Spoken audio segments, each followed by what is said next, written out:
do so.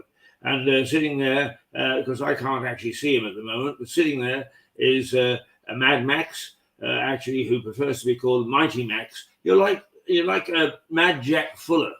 He was a man of considerable talent, and he actually was a big donor to. For instance, he paid for the first Eastbourne lifeboat and the life tower, watchtower. Yeah, he actually contributed to the work that Daly was doing on the miner's lamp, which is designed to stop explosions in mines, and into Faraday's cage. Faraday's cage being the first early electronic experiments, which led to television. So he was a great donor to good causes, but he was known as Mad Jack because he drank himself to a 22-stone death, and he also built lots of follies. In other words, towers that had apparently no obvious meaning. So he was a very, very good man, but he was known as Mad Jack. So we sometimes call you Mad Max. It's because we have a high regard for your talents and how you think. But we'll call you Mighty Max this morning. How's that? Sounds great. He's happy enough with it. Okay. So what's the agenda? Max, do you want me to go to the headlines straight away? Yeah, or go straight to the headlines. We've got a couple big stories this morning. Yes, indeed. Well, the big one that I noticed isn't in any of the headlines. Did you see Trump's speech? No, not this. He's running for president of 2024. Oh, yeah. Oh, is he? Trump is thrown his hat in the ring. Yes, I called that yesterday. So did I. Of course, his ego is too big for him to back down. But have the Republican Party endorsed him? Well, yeah, there is really no Republican Party without him. He's got the majority of the support. So there we go. He's going to be the Republican candidate. I can't wait to see what Melissa says on Friday. Well, obviously they have to do the debates where the party members nominate who's going to be the president. So it's not 100% confirmed yet, but it's 99% confirmed that he's going to be running. He'll be it. Yeah. He's the favourite son, isn't he? Yeah, and it'll be interesting to see if Ron DeSantis does actually decide to run against Trump. I highly doubt it, though. Yeah. Because he will lose popularity for going against Trump. Yeah, and he will be looking at his future. He can see life after Trump. How old is this young pretender? Oh, Ron DeSantis? I think he's same age as Rishi Sunak. So I think he's 45. Yeah, he's quite young. Between 45 and 50. Plenty of time left. I don't know whether it still pertains, but obviously when I lived in North America, I followed the conventions and the elections very carefully. And I remember there was a gentleman called Julian Bond that was nominated for vice president. And after he was accepted, they suddenly had to back down because he wasn't 40. And at that time, there was a rule that you could not stand for vice president or president until you were over 40. I don't know whether that's still in no, it's in not. statute books. It's 55 now. It's 55 now. No, not 55. Sorry. 35. 35, right. Okay, so you have to be over 35 now. Yeah. Well, it'll be very interesting to see what unfolds over the next 18 months. It's 18 months they've got left, isn't it, approximately? Way more. For the American ones, yes. For us, I think we've got about a year. Yes. Yeah. Well, the world is going to be a very interesting place as if it isn't at the moment. But let's go back then to the news of the day and the newspaper headlines, and that is missiles hit Poland and mold death shames the UK. So the Times, Russians blamed for a fatal strike on Poland. And basically the story is that explosions in Poland killed 2 people. The Times reports on the theory that Russia could be behind the fatal missile strike near Poland's border with Ukraine. The US and other international powers said they were investigating, but are yet to apportion blame, while Ukraine has dismissed the possibility the strike could have been caused by one of its air defense missiles. So Ukraine are denying that it's them. Russia is denying that it's them. It is a strike. As I understand, it's a missile strike. It's not an accident. Well, no, it probably isn't. But it was about 2 miles away from the border of Ukraine. So very, very close to the edge. So it's plausible that there might have been some sort of accident, but again, highly doubted. Yes. Well, I mean, it doesn't take them too long. Forensic engineers, they're called. I knew one who actually had a theory about some bombings in the United States, because they pointed out that actually, looking at the way the debris was sprayed across the area and so on, that the source of it couldn't be the source that the government claimed for a while. So I'm sure that forensic engineers will take a look at it, and they will soon be able to determine where this rocket came from. Not least of which is these rockets don't dissolve totally. There's always a little carcass shell on it. And each nation has always got such ego that what they do is they paint their colours on it. This belongs to us. And they actually say, oh, no. It's not ours. And there it is with their flag painted on it. Mind you, I suppose it is easy to paint a different flag. Yeah. To fake the flag. Fake the flag. There's another phrase for it. Fake the flag. Putin's war spills into Poland. The same story. And I think they're all pretty similar. They are. But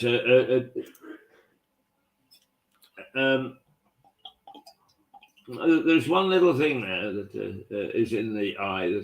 It's just a little bottom of the page headline. It says that Truss cancelled meetings if she couldn't put them on Instagram. Now, I have to be very careful about fake news, but it's interesting, isn't it, that should come out in which paper is this? This is in the eye at the bottom. If you look at I see bottom. that. That's okay.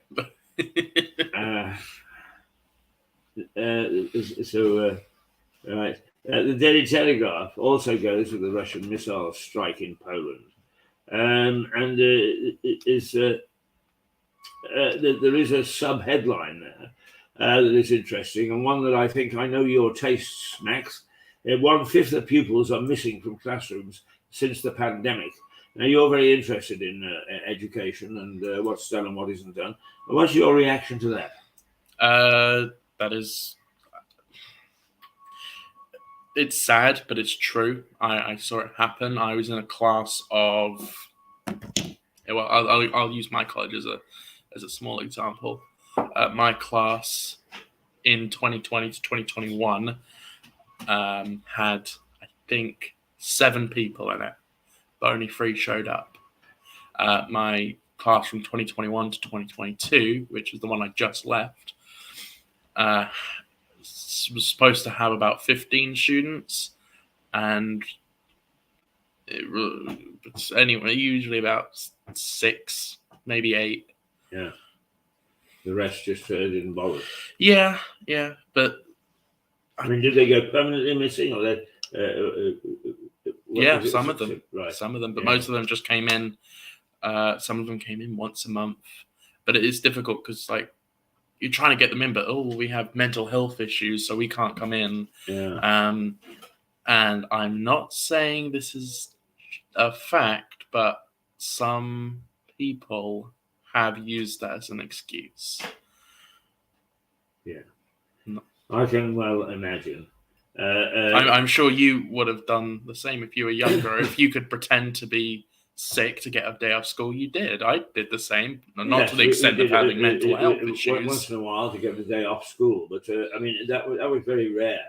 I mean, one of the big differences, I think, because I haven't been in school recently, not for quite a long time, but the discipline in school when I was at school is quite different to the discipline today.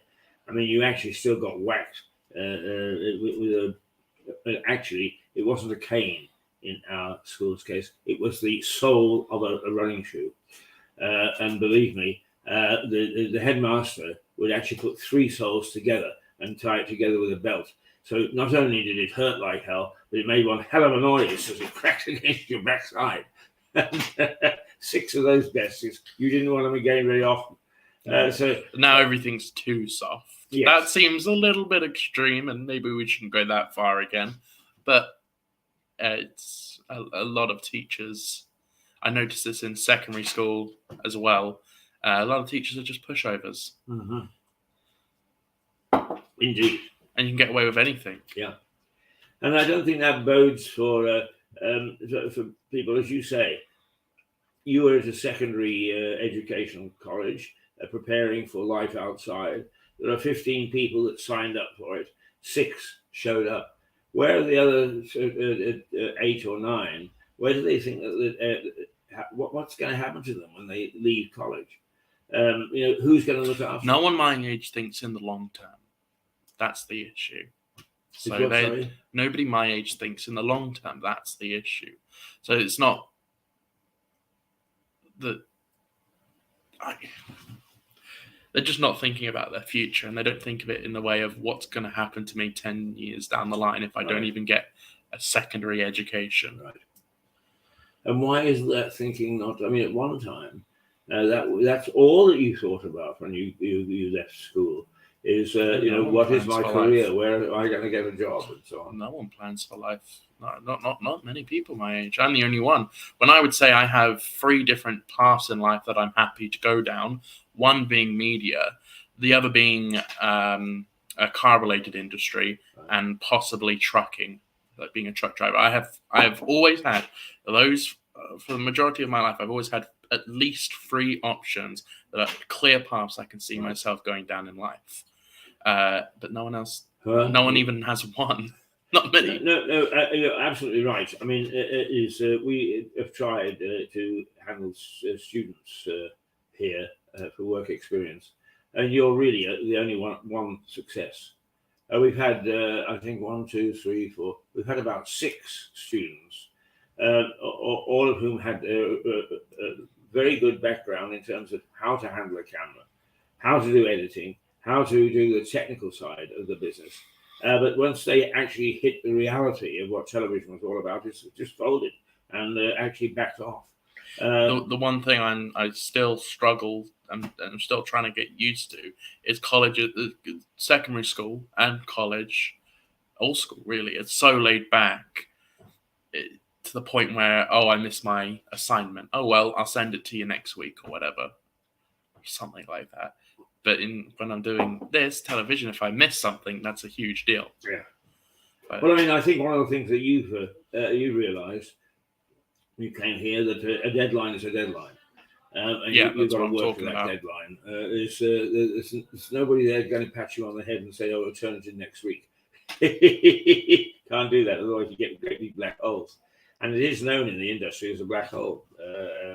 Dead air is the other thing. Everybody's terrified of dead air. That is when nothing happens.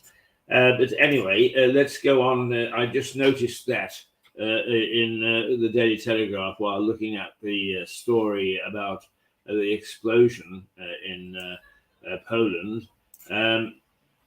Is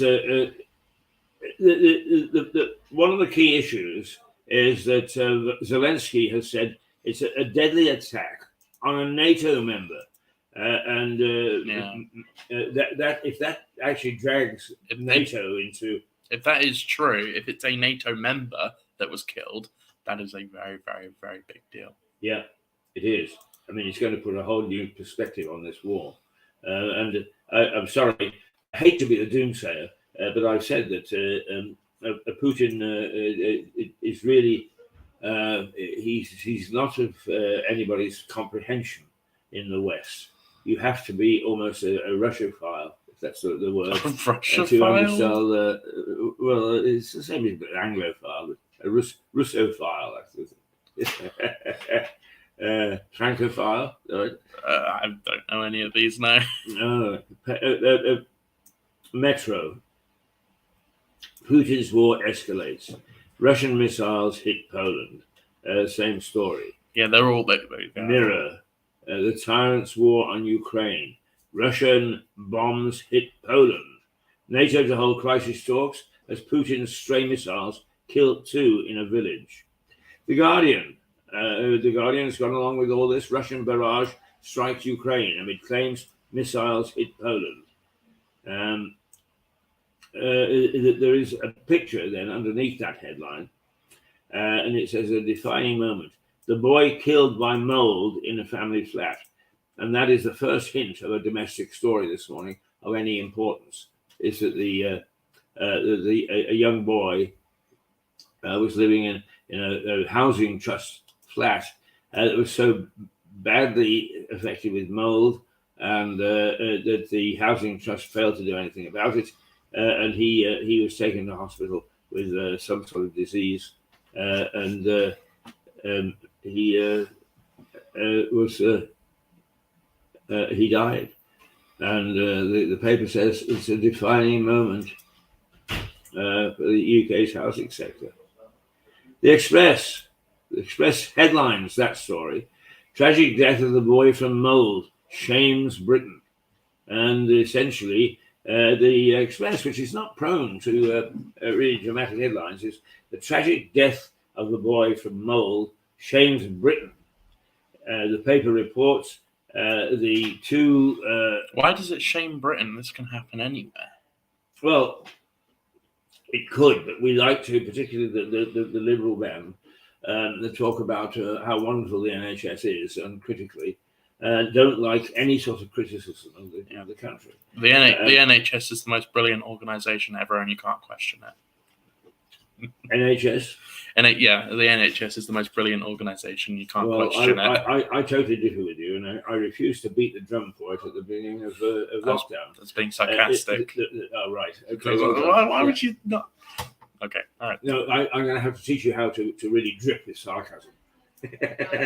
No, being overly sarcastic is just not fun. No. You got to make your point in this world. Got to make your point. Anyway, he was killed by a respiratory condition caused by spores in his family's one-bedroom housing association flat. The Financial Times: Sunak urges bosses to curb their pay and look after staff. This is wonderful stuff. This is what really, business and government should be talking about. And this is diddly squat. This is absolute nonsense. Sunak shows that he is not terribly worldly, and the corporate sector will be rubbing their hands with glee that he would say something like that they can totally ignore. Yes, of course, it would be great if bosses would curb their pay and look after their staff. But that's been an age-old issue, and that's why we have trades unions to try and correct any sort of imbalance. And it's not happening. And just because Sunak has asked for it, it's not likely to happen because of him either. Right, butchers tempt families with beef for Christmas as bird flu kills off turkeys. Oh dear, there's going to be a shortage of turkeys at Christmas. Is that? It was the bird flu that causing the shortage. Yeah. But actually, strangely enough, I know a large number of people who prefer a nice roast baron of beef at Christmas to turkeys. And of course, in Dickens' time, turkeys were still something of the imagination in the Americas. And the bird that was on the table in the 1800s was a goose. The goose was a very favorite bird. And that came from medieval times. The goose was the favorite bird in medieval times, except the Lord of the Manor owned so many deer that venison also topped the bill of fare. There we are.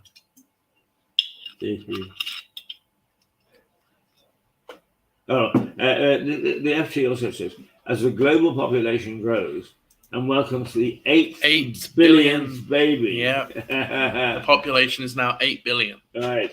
And baby Damien, who is chosen to represent the Dominican Republic's contribution towards the worldwide milestone. I think it's a milestone we don't want. Population is out of control, just the same as immigration. Yes, but the second you start controlling the population in that terms of controlling how many people can give birth, then it gets into a very sticky situation. Yes, it does. I don't think it's not an ideal situation, but I don't think we should or can stop it. No. I'm not suggesting that at all. But the fact is, they use the word welcomes the 8 billionth baby. I don't think we should be welcoming it. I think we should be saying let's see if we can keep it under 8 billion. But then we celebrate strange things. But then again, I say this so often, but it's just such an important point, is this country, we have a declining birth rate, but a rising population. Right. Yeah. Well, certainly, I can't quote you a chapter and verse, the recent figures, but it does show a rise in immigrants as opposed to natural born. But actually, I mean, my own grandsons are in their late 20s now. And although they're both married or have partners, is they haven't produced any children. I'm not a great grandfather, even though I'm in the age range where I could be. And it does seem as if not only are we being overwhelmed by people coming into the country, but our own flock aren't doing the job. How many children have you got, Max? None yet. In talking things over with your girlfriend, though, because I know you're desperately in love, if you talk about getting married, have you talked about how many children you would like or she would like? We kind of disagree on that a little bit, which is a bit of a issue. Does she want any? Not really. Right. You see, it's not only overwhelming numbers coming in from abroad, but I think that you're probably typical of whereas once in Victorian England, the families were huge. I had great aunts and great uncles and grandparents and so on coming in my ears. You know how many siblings I have? I'm one of 10, which is insane. My mum only had 3 kids, just to be clear. But 10, that's a lot. That's very unusual. Yes, it is. It is. And I think that God bless your father. He tried very hard to make up the shortfall, but no, he didn't. We won't talk about that, but no. No, we won't get into the personal things. And he's here, ready to take his place eventually. Go and get a nice cup of coffee. A nice cup of coffee? No, coffee's not nice. It's tea that's nice. Tea, right. I'm going to make you a nice. My mother was going to make you a nice cup of tea. Yes. It's that lovely thing in Beyond the Fringe. Beyond the Fringe was a satirical review of the 1960s or 1970s, and there is one particular skit which goes something like this: I was in the garden planting carrots for our night fighters at the time when my wife said to me, "War has broken out." "Never mind," I said, "let's go inside and have a nice cup of tea." And that was the answer in Britain to absolutely everything. Is have a nice cup of tea. And if you have a nice cup of tea, it'll all sort itself out. Yeah, I can always remember that when we're feeling down and all the rest of it. Never mind, I'll make you a nice cup of tea. Right, now here's a different story, and here's one I want your take on, Max, because it's the Daily Mail. And apart from the fact that it's got a tongue-in-cheek thing, is that one of their writers, Francis Matt Hancock, the main is universities are told to decolonize maths and computing, and the watchdog says this is the official advice to universities is start teaching about white supremacy. What's your take on that? University is first of all, university is a waste of time. Don't go. Don't waste your money. Second of all, we've been seeing this for quite a while now. We've been seeing this for probably a year and a half now, but this is just making it into the mainstream. So let me read this once again. Universities are told to decolonize maths and computing because you know what the woke people my age are like. It's everything is racist. Everything is racist. Literally everything. No, just not just about everything is the woke generation. Oh, I see. Yeah. I mean, actually, you've got quite a story to tell a little later, haven't you? Because you bumped into them the other day and put a flea in their ear. What's that? The woke lot down the town. Oh boy, that my day out of Brighton is really a story and a half. Yes, we'll talk about that in a minute because I want to hear about that as well. I've only heard part well, of actually, the it's story. very, very appropriate because the person my guest today is a county councillor, right? And the county council won't stop investing in fossil fuels, right? So I know a great deal about fossil fuels and BP. Okay. Yeah. Now, what time that's coming along? Your 10 guest is o'clock. coming in about 10 o'clock. Yeah. Right. But it's quite. What happens is they were all chained up, Max, right? And at Barclays in Watford. And I've been having a big trouble with my Barclays card, and I said they owed the money over what's it, so forth and so on. So they chained up and they chained to the door, and they said, "I'll let you in if you discharge your Barclays account and take out all your money from Barclays." And I said, "Why is that?" Because we're trying to do fossil fuels. I said, well, what are you Hang talking on, about? Stuart. Can we go over this properly when you have your own camera so people can hear you? Yeah. We'll go over this. We'll carry on with the mess while you get your nice cup of tea. Well, that's going to be it won't be not so nice cup of coffee. All right, on you go. We'll see you in a few minutes. So, right, yeah. The university is told to decolonize maths and computing, and I've asked you to give us your view on that. Who told them? So I Who think told them that? The Stuart. watchdog, the teaching watchdog. Yeah. Uh, Okay. Question, and Yes. And watchdogs say teach about white supremacy. So, as you know, the wokes my age complain about everything, and everything is racist. It's I can't even get into it without sounding incredibly racist by using their point of view.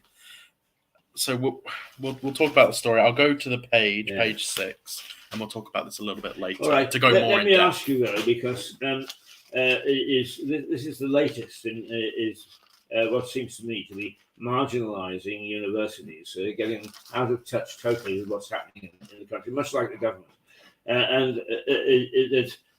I saw a note a little while ago about the fact that now they're going to encourage. I think in fact, I think it was Sunak said he was going to encourage more people to go to practical colleges rather than universities. Yeah, every Conservative Prime Minister has said that when they get elected, so we'll And do take they that do with a it? pinch No. of salt. No. Right. Oh, we'll bring back grammar schools as well. No, they won't. No. Right, now we're going to go off. We're going to go to the funny money, the sun and so on. Shall we go down to the park for a minute and catch our breath and give our steward there time to get to grips with arriving on site?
Now, and welcome back. So, should we go to the last two papers? No, I've decided is no.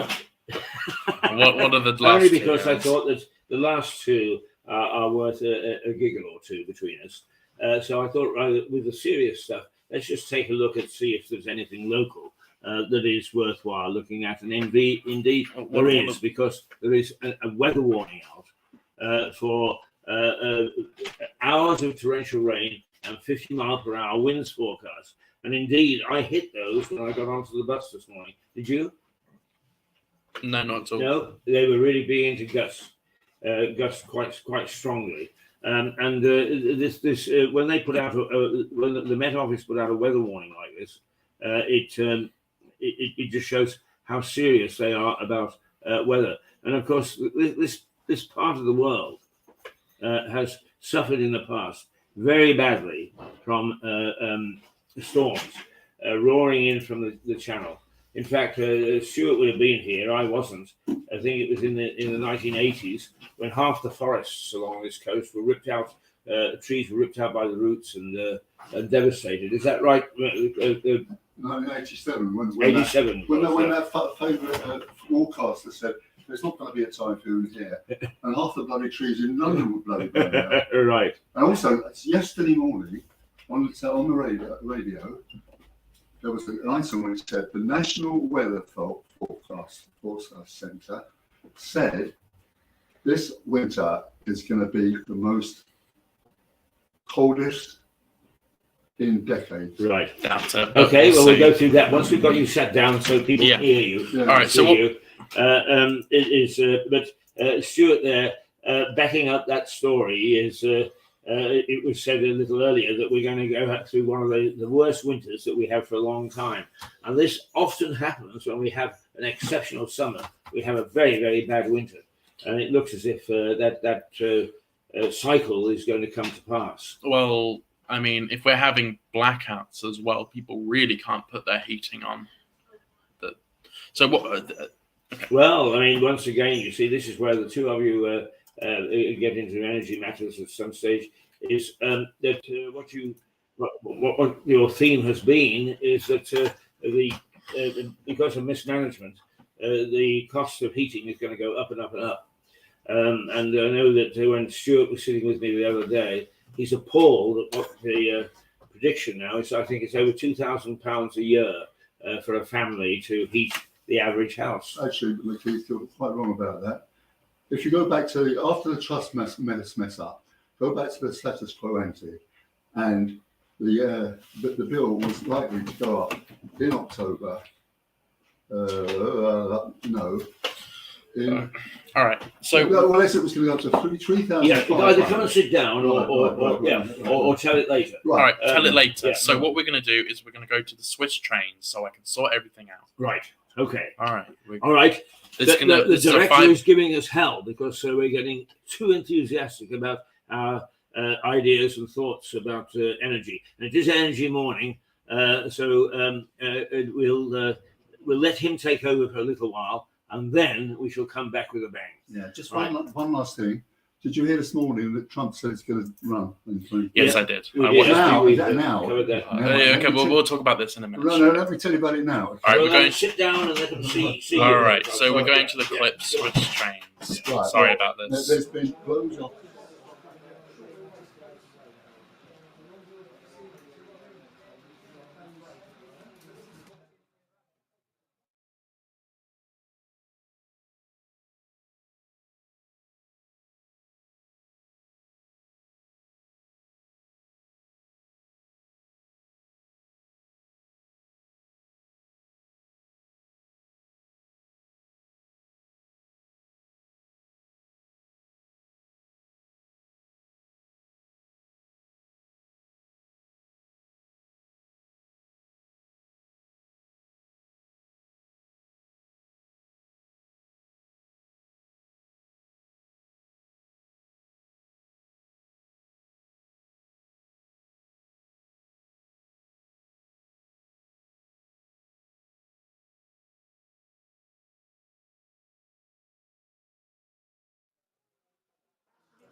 Okay, so we are back. We're trying to figure out some technical issues. We're trying to add a third camera for our lovely guest that's coming on later. But we are having some issues, so we're going to go to another clip briefly. Could you tell me about Tall Tales of Flying before we go into it? Oh, can I tell you about the Tall Tales of Flying? How on earth my wife ever married me, I have no idea, because when I was courting her, I offered to take her up in a Cessna and fly around the skies of British Columbia. And we got onto the runway, and I rammed the throttle in, and we roared down the runway, and suddenly the tower came on and said, MLA, MLA, which were the call letters of the aircraft. You are going down the runway the wrong way. So this actually, this is one of my tall tales about how I got into flying and getting 400 hours as a pilot on a light aircraft, and some of the things that happened in between. All right, here we go.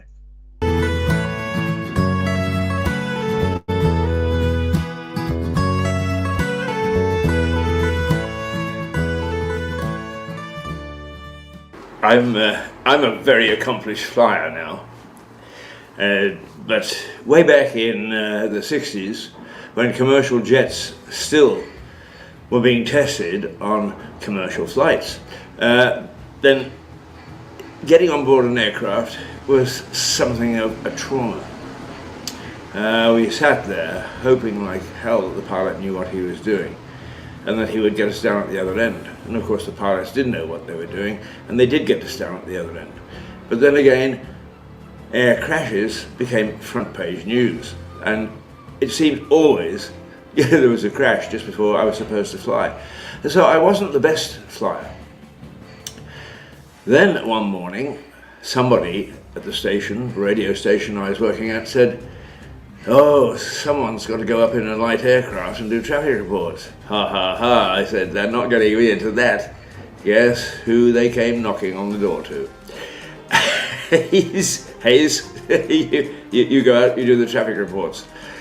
Well, I had no choice. I couldn't say no, I had to do it. So indeed I did. And away I went each morning, getting up at about 4:30, driving out to the airport and getting there about 5 o'clock, marching over to the far side of the airfield and getting into a Cessna 172, taking off, soaring above the city and passing on information about what was happening in the traffic. Wow. Took me 2 or 3 days to get used to the fact that this is what I was going to do twice a day. But then eventually I began to calm down and began to quite enjoy it. I enjoyed it so much, in fact, that I fell asleep one morning. I dozed, and the pilot said, "I think your station is calling you." And I heard the magic words, and now we're going up above the city, above the traffic, to see what was happening on the roads. So I opened my eyes, looked down, and immediately began to give a report. And the report was that there was a big jam of buses near the Oak Street Bridge, which went over the Fraser River. Wow! what a report. And then as we turned the aircraft and flew away, I realized that this was the bus terminal. I had just said that there were traffic jams of buses, and I'd been looking down at where the buses congregated before they set out on their morning routes. Nothing like a great report. The pilot turned to me and he said, "You know, you've got this job licked. It's a bit boring, isn't it?" And I said, "Well, yeah, it is really. No, I mean, not much to say other than what's going on in the traffic." I tried to brighten it up a little bit with a little quip here and there, but right, tomorrow morning, he said, "You get in the left-hand seat and I'll teach you to fly." And he did. And I was fortunate to have almost a year and a half of a flying experience. I logged 400 hours on the Cessna. I logged a couple of hours on a twin-engine aircraft and a couple of hours on other aircraft. I was the luckiest man in the world. And he put me into some pretty awful conditions. And we would fly up. I would give a report, and then we would do some touch and goes. In other words, you land, you circle, you land, you circle, just to get some practice in. And we did, and one morning a gust of wind took it, and I thought that the wing was going to be ripped off. Well, he grabbed the stick and managed to get us out of trouble, but it just shows the sort of thing that if you're going to be a professional pilot, that you have to put up with.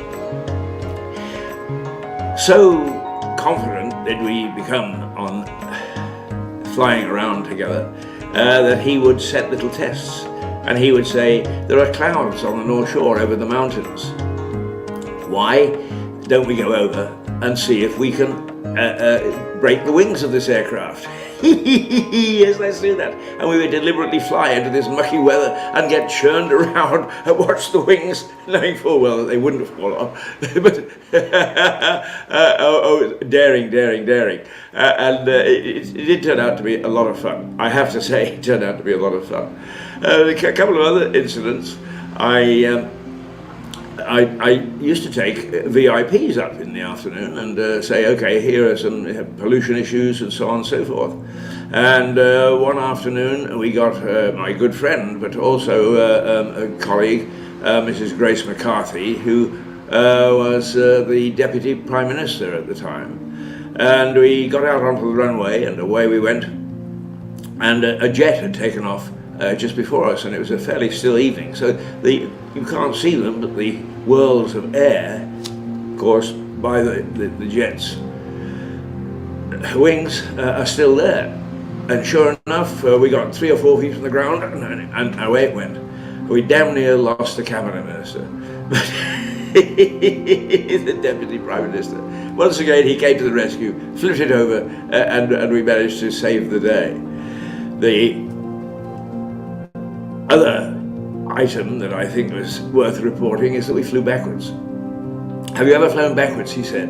And this young chap was about 21 or 22. He was a nice young fellow. We bought him a helmet and nicknamed him the Red Baron.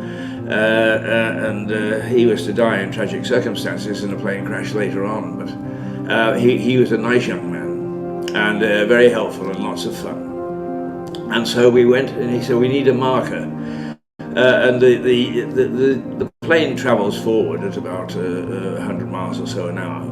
Actually, it's a little over 72 miles for the takeoff speed. And he said that the wind this morning is particularly strong. So he put the nose of the aircraft into the strong wind, and we watched the bridge below. And although we were keeping airspeed, the plane started to travel backwards. So here we were in reverse, in a plane, in the sky, watching the bridge recede while the plane powered forward at the correct speed and the wind pushed us back. And that's the sort of nonsense that we would get up to. And there are lots of other stories I can tell you about my flying experience. But perhaps this last one will bring something of a smile to your lips. I was trying very hard to impress who later became my wife, my girlfriend at the time, Valerie, and I said, would you like to come flying, dear, and come out with me this afternoon, and we could go and we'll go and do some traffic reports, but we'll also take a look at the Vancouver from the air.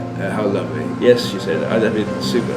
Anyway, we got settled into the plane, I taxied out,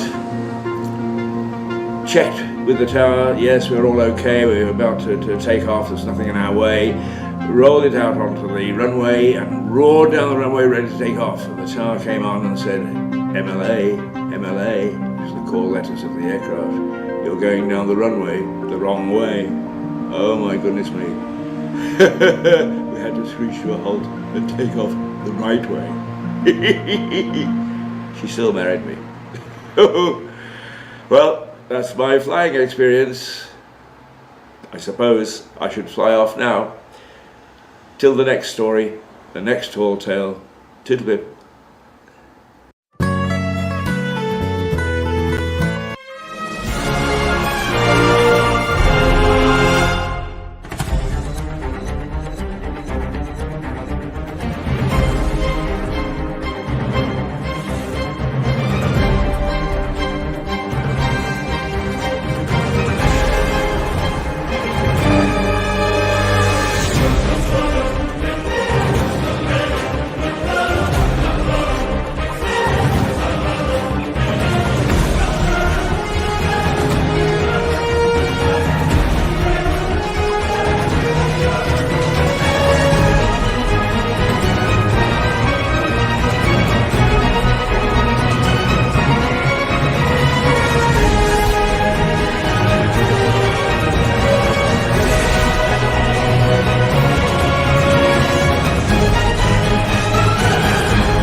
Okay, and welcome back. So here we have Stuart. Good morning. Morning.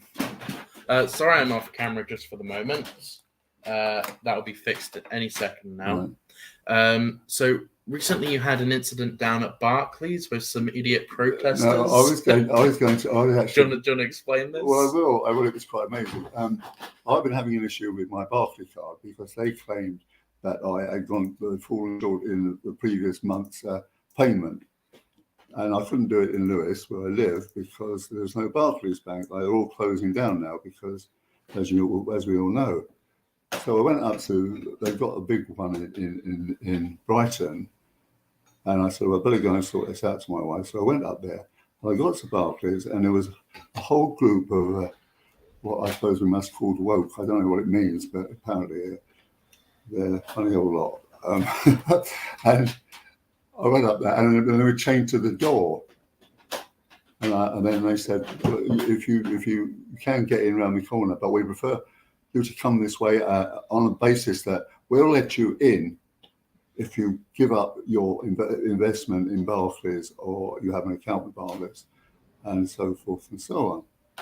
And I said, well, what is all your thing about? Well, we don't want Barclays. You know, Barclays are big investors in BP and so on and so forth. And I said, well, look, people get this wrong. I used to write about BP once upon a time. And they actually, when you hear about £8 billion scrip profit for a very small period of time, not much of that is actually garnered in the UK, because they had a thing called Beyond Petroleum when they had started building wind farms and hydro and all other renewable schemes in the States.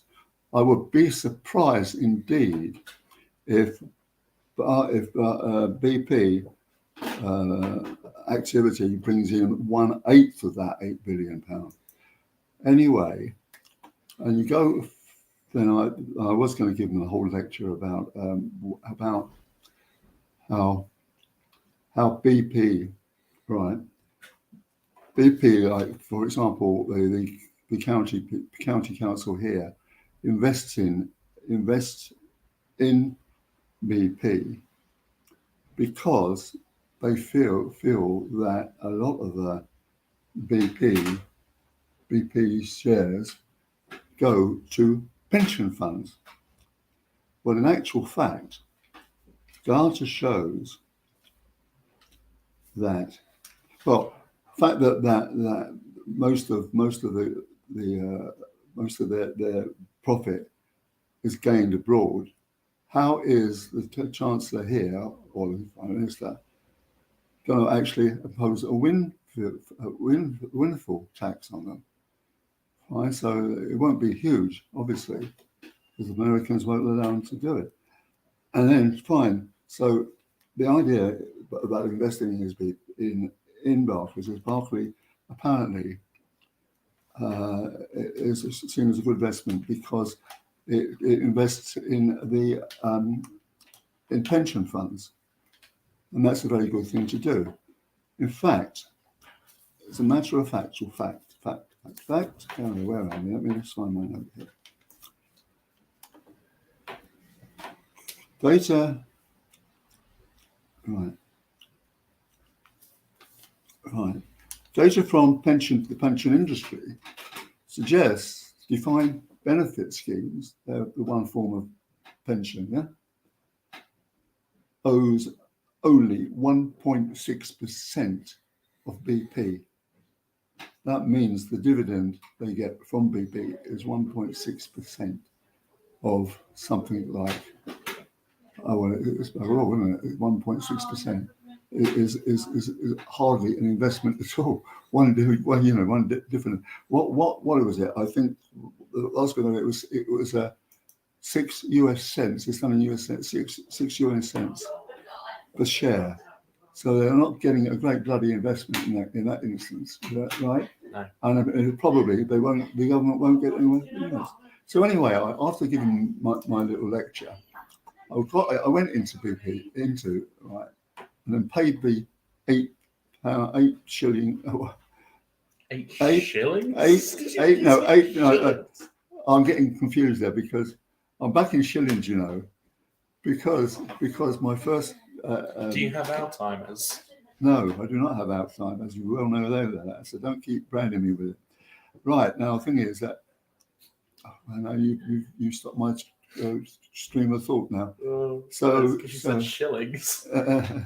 Well, the reason I was doing that is I've just been writing about my first job at the Financial Times, where my salary was £2, 10 shillings and 9p a week. That was my first job at the Financial Times. That's about £50 a year, isn't it? I don't know what that is in today's money. Well, I was a researcher, and I had to join a print union rather than a journalist union, and just goes to show you what wages were like in those days. But just to get back to BP, one, they're not going to actually get much from the windfall tax, and they're not going to get, and investors are not going to get very much money from investing in BP. So I don't think that they are emitting great amounts of carbon in the UK. So I came out from the Barclays, and I said, right, I've divested my whole amount of interest in Barclays, which is £8.33. Are you happy now? And he said, oh, well, fine. So anyway, I was walking along, and there was a Green councillor talking and so forth and so on, and he was very, very nice. And as I'm actually going to interview a councillor here, I actually started saying to him that you've got a terrible reputation as a council, haven't you? So forth and so on. And I said, well, the place is an absolute pit. People, kids are shooting up all over the place. I said, well, what's going on? He said, well, we actually lost £189 million of money over a few years, but we have kept all the hospitals open, we've kept the schools open, we've kept all other libraries open, and all that kind of thing. Why is this for? Is this for Brighton? Yeah. How many millions? 180. Jesus. Yeah. So that doesn't seem to have gone very far. I said, what about these people, crackheads walking up and down and so forth and so on? And he said, well, that's actually a national problem. We've actually tried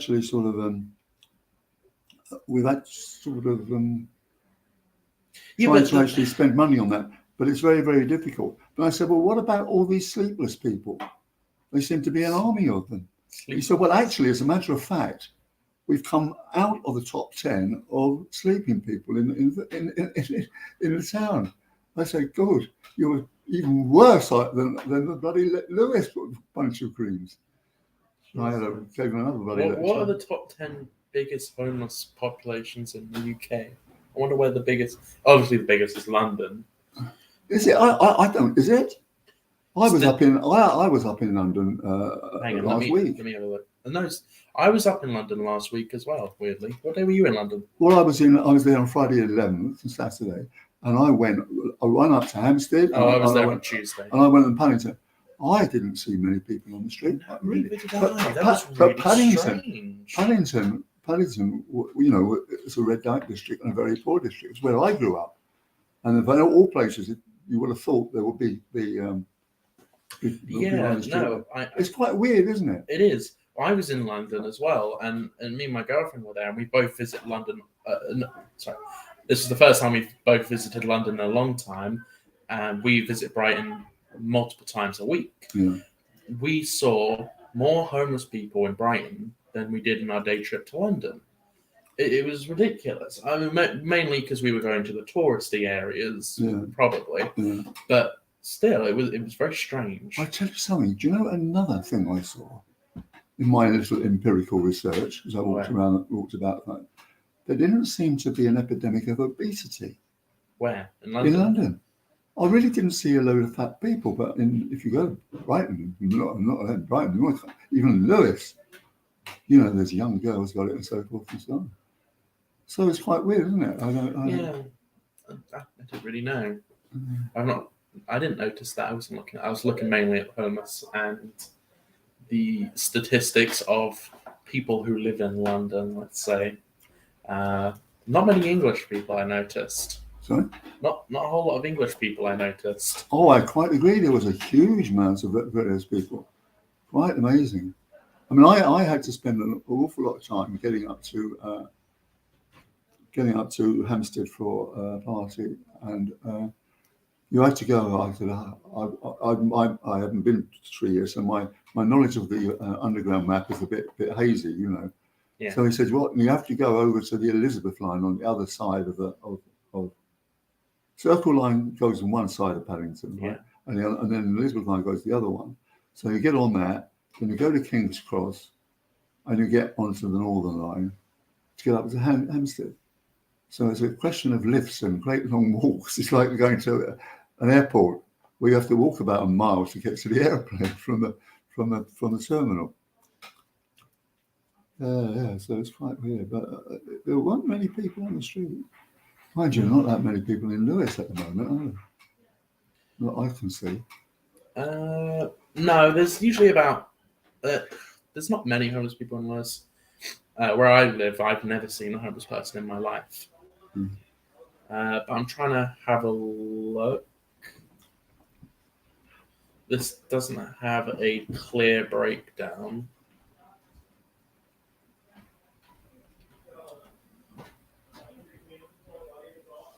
Oh, well, that's really strange. They have a breakdown of all homeless people by ethnic group in the United Kingdom. Really? Yeah. Not all homeless people, but as many as they can, obviously. Would you like to see the breakdown? This is odd to me. 62% of homeless people in this country are white British. White, including white ethnic minorities. So that could be Canadians, I guess. 14% were black, 9% were Asian, 4% were mixed, and another 4% were from other ethnic groups. So the majority of homeless people, by 62%, are white people. Now that's really surprising. This is greaterchange.org, and I've heard of this people before. It's funny, when I was growing up in London, and in Paddington, which was a very, very poor area, and I went to North Paddington School, and when I went to North, it was what was known as a central school, which was a vocational school. The boys learned woodwork and metalwork, and the girls learned typing and so forth. Yeah. But it was put together with Kemble, one of the roughest, toughest secondary modernists in London. I'll tell you, two of my classmates ended up in Broadmoor, for example.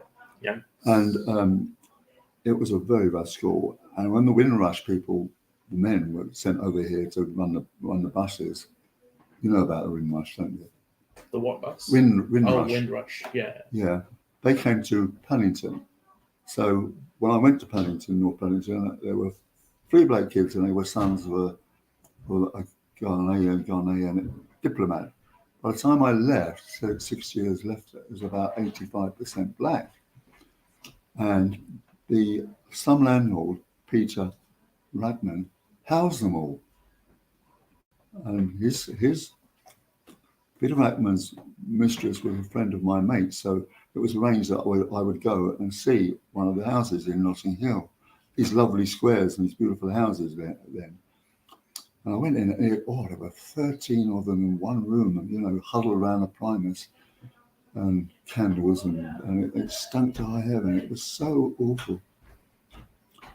But when later on, the race riots started, and as I was leaving school, there were about I think more than 20 ethnic groups, okay? And you know who was bottom of the pile? Who?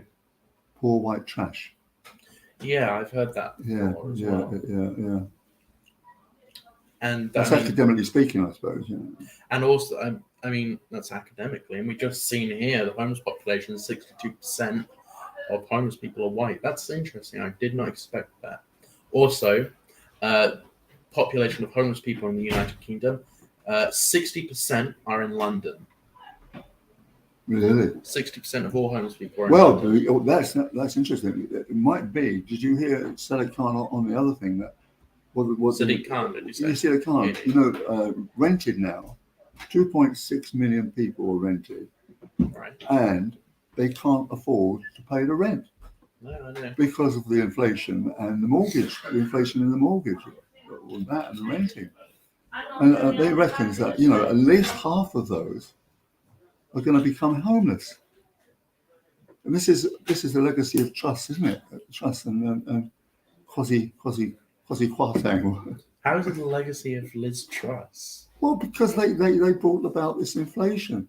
Did they? Yes. Well, there was no inflation. How long has Rishi Sunak been in office? 20 days? Yeah. So Liz Truss only lasted 44 days. Yeah. So inflation didn't exist 46 days ago? Oh, it did. But right, so there we go. Okay. It's not just... No, but the point is, the only thing you've got about inflation, right, to curb inflation is interest rates, okay? Right. But they actually slaughtered the bloody interest rates because the bloody Bank of England wouldn't do anything about it. And she should have actually forced them to do it. So that's really what happened, because, as you know, the whole financial fiscal system fell apart. And that's why people are not, are finding it very difficult. And they're becoming homeless because they can't pay the rents. I mean, 2.6 million people are renting, and half of them are not going to. So there you go. Yeah, that's. Anyway, on another subject, want to talk about something else? Yeah. Right. All right. Your friend, Mr. Trump. Yes. Has declared he's going to run. My dear friend. Yes. He's going to run.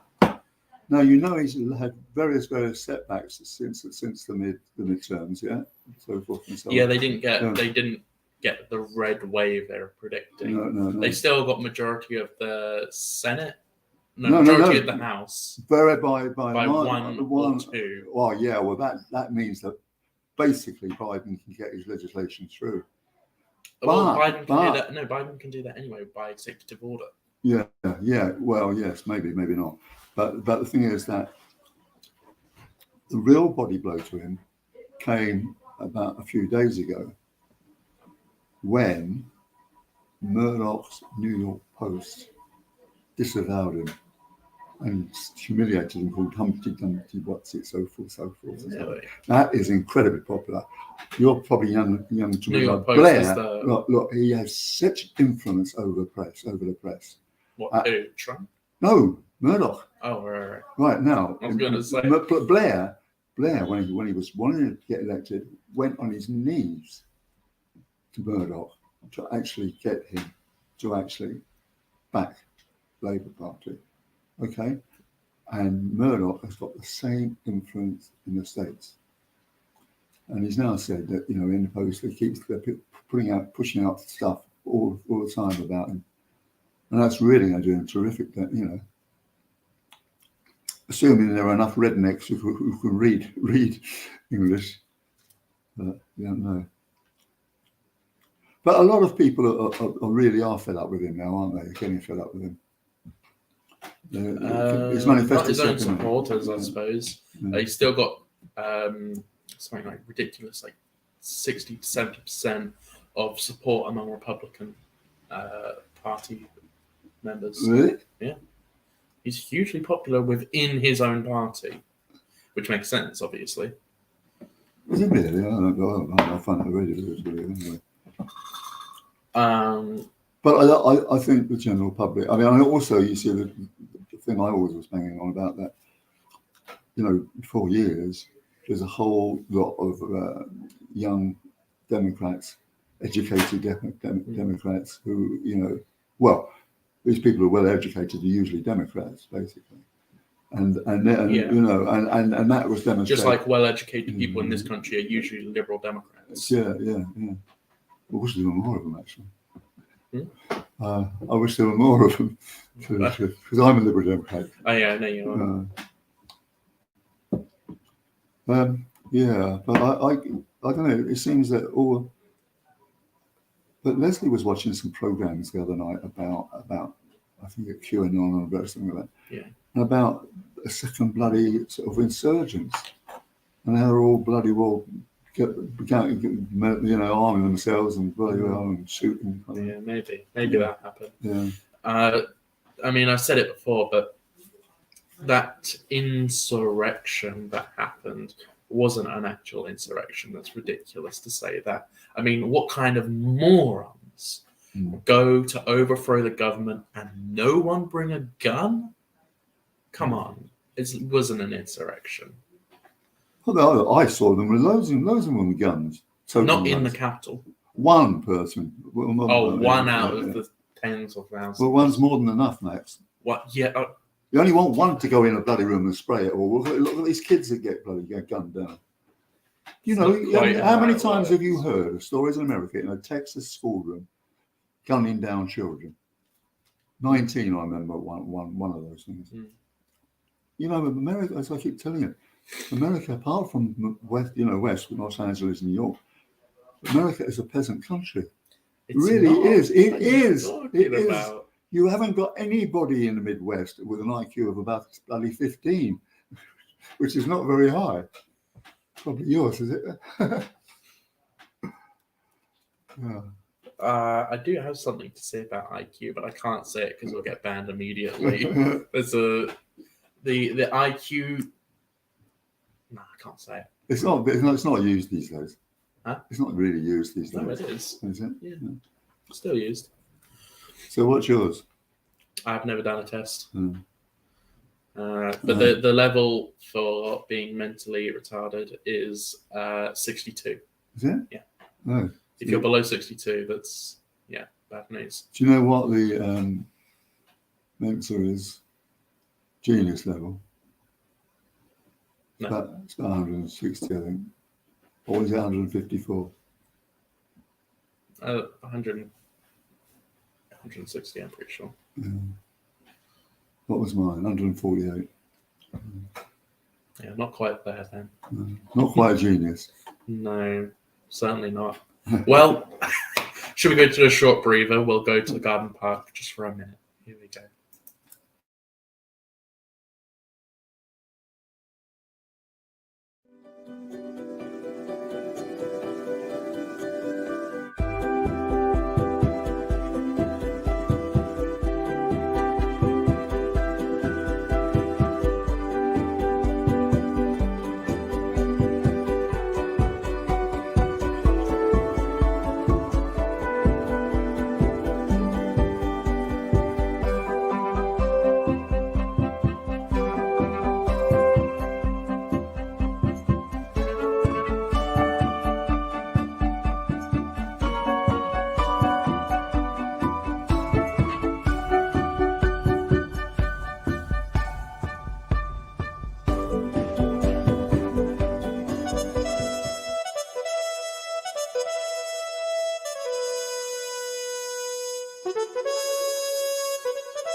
So, we were just talking. Do you want to quickly explain who the guest is today before she arrives? Yeah, we are waiting here for Wendy Maples, who is, her day job is learning, I've got it here, creative learning and higher education consultant. She is also a counsellor for the county, a county counsellor. Okay, What's her surname? Wendy what? Maples, Maples, and she is also a member of the Green Party. And I have a lot to say about the Green Party. It's not very nice, I have to say. Well, my mum votes for the Green Party every year, and I'm like, why? They're useless. They don't do anything. They don't do anything, and all their points are absolutely ridiculous. Look, the thing about the Green Party, right? I'm a very green person. I don't have a car. We eat fresh fruit. I only take showers rather than waste bath water. We're green in many respects, but I can't vote for them because of their leadership. Now, there was a story in the New Statesman said that the Greens had an opportunity to be the main party of opposition in this country. But that didn't happen and won't happen because of their leadership policy. Okay? Mm-hmm. Now, we are more or less a two-party democracy, okay? But we vote on an basically an American sort of a system, which is that people vote for the person rather than the party. Like people vote for Boris rather than the Conservatives, right? Yeah. And that means that really you're voting for the Greens have a policy. Caroline Lucas doesn't want the job, right? She just wants to be the PP. And she's probably about one of the most best bloody MPs in Parliament. But you've got two leaders. Everybody hasn't got the foggiest idea who they are. So if it comes to general election, they don't know who they're voting for. So you do need to have that name recognition. Well, you do. It's the problem that Keir Starmer's got with his charisma bypass. He's the most boring individual. Well, that's the whole point. What I said to you, Angela Rayner is charismatic to a fantastic degree, isn't she? I mean, she's very, very, she goes out and annoys everybody and so forth. But then that person is there. She annoys people for sure, yeah. Well, no, she's just charismatic. She's got some kind of thing about it. But no, if you go back to the Green Party here, they don't seem to be together at all in terms of management. I mean, I remember back in 2019 when I went to a sustainability meeting. They seemed incompetent, really, a sustainability meeting, and I think it was the leader of the cabinet in climate change, and he said we're going to have carbon emissions to zero by 2030. I asked a question. I said, "How are you going to do that?" And he said, "Well, we're going to have electric charging points and plant trees." Okay, and that was 2019. 2 years on, about 4 or 5 months ago, there was an update, and it turns out there are only 8 electric charging points in Lewes. Terrific, eh? There's 2 at the train station. Yeah. 4 at Tesco's. Yeah, 6, and a couple behind the going down the cliff, just behind. In a car park. Just by the river, yeah. By the Phoenix Centre, yeah. That's all I can find anyway. So there's that, and then then going to get into all kinds of. You know what I'm surprised by is Tesco's has electric car charging points. Yeah. Surely it should be. Why is Waitrose not doing that? Why? Because usually Waitrose are the people who can afford to go to Waitrose and can afford to have a brand new electric car. Yeah. I don't know. It doesn't make sense because the Waitrose where I live doesn't have one either. Not a single one. I'm going to be talking about Waitrose just in a moment. But well, you know where Waitrose is in Hayward Heath? It's just by the train station. I was sitting on the train station. I was looking into Waitrose car park. Yeah. Don't have a single charging point. Yeah. And I was counting how many electric cars there were. There were loads. Yeah. They're like 15% of the entire cars in the car park. I think there might be a lot of private electric charging points in Lewes. People's homes, but that's different. My neighbour, I don't know why on earth he does it. He charges his car from his house plug socket. Yeah. You can which do is that, yeah. incredibly a bad idea because it's so inefficient in cost. Yeah. So inefficient. I don't know why the hell it's ridiculous. There's I think there's only 2 in Cookfield where I live. Right. But Cookfield's only got 3,000 people in it, so. Wow. So I think we'll just quickly go to scenes in Sussex for a breather. Here we go. Yeah, we'll just stay here from.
Okay, so we're back just for a moment. What we're going to go to do is go to a longer clip whilst we get settled down and introduce Stuart's guest.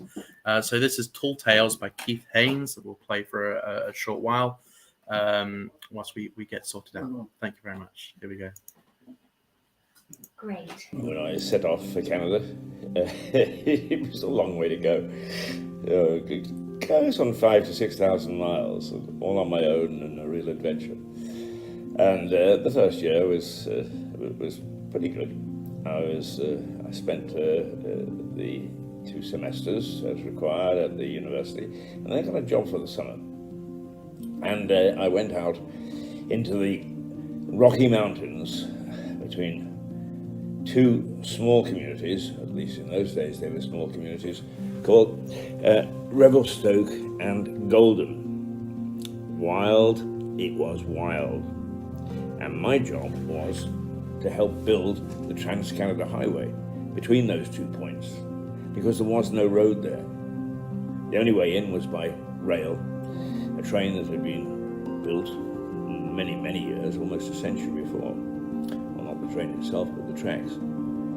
And I remember on that first journey, getting off the train at a place called Stony Creek.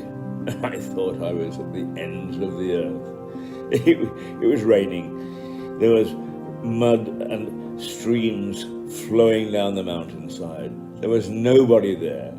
And there I stood beside the track, watching my safe train, which only came once a week, disappear into the mountainside. You've no idea how you feel in that first few days. But it was very fortuitous, because I learned a number of things in that space of 2 or 3 months that I worked in the Rocky Mountains. I still got an English haircut. On the odd occasion, I wore my school blazer with the mitre on. It's English. I was English in a Canadian setting. And boy, didn't they know it. And I would go into the bunkhouse, and on one occasion, I reached for the gravy jug, and because the chap had a very heavy accent who was sitting opposite to me and said, "That's not gravy," I didn't understand. So I smiled at him and poured the gravy all over this wonderful meal, only to find out that it was chocolate sauce. Chocolate sauce sitting on the table when in fact you've got potatoes and meat in front of you. Oh, that was a learning curve. And the same chap said a little later, he said to one of his companions, "You sure can tell that young fellow is English, can't you?" And I thought, "Well, yeah, I suppose you can." And he said, "Why do you say that?" He said, "Because he eats his pie with a spoon." Canadians always eat with a fork. What a giveaway. Never mind the blazer, never mind the haircut. But it was that summer that my actual athletic prowess really came out. Because I broke the half-mile record and the high jump record within minutes of each other. And I also, not sure it was a record, but did pretty well in the weightlifting department. That was a few days later. But first of all, it's the half-mile record. When you go to work in these camps, there's not much to do. You work, you sleep, you eat, and after a month or two, you get out and you pick up your check. Very nice it is too. But on a Sunday, no television, no limited books, no newspapers. They would probably come midweek. So you just hung around, and it was very boring. Understanding that and needing work done, the camp bosses would say, "Would you like to earn some more money?" As a university student, wow, would I like to earn some more money? And you got time and a half for working on a Sunday. It's rather nice. So this particular Sunday, I was deputed to go up the mountainside and to start digging little potholes to see whether we could hit gravel, stones that they could use to lay.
Good morning. This is Stuart Dolby for Mirador Television, talking to you from the White Hart Hotel. My guest this morning in the interview with Stuart Dolby is Wendy Maples. Now, Hello. Wendy, according to the data, you are from America originally. I grew up in the States, yeah. And you are, for your day job, you are the creative learning and higher education consultant. Yes, that's about right. And in your spare time, or what time is left, you are a councillor for the county, yes? And for the town. Oh, Yes. the town council as well. Mhm. So you've got to wear two hats. I do. Is there any reason for that? Or So I became a town councillor first, Yeah. and then I was. It's a little bit of a funny story. So I was put in as a Green candidate for the county, yeah, but we believed that Ruth O'Keefe would be running again. Yeah. And as you know, Ruth She had a didn't, yeah. hugely popular base. Yeah. And there was very little expectation that I would do anything more than put a bit of a dent in that, Yeah. and serve to remind Ruth that we would really like to go forward with a more green agenda.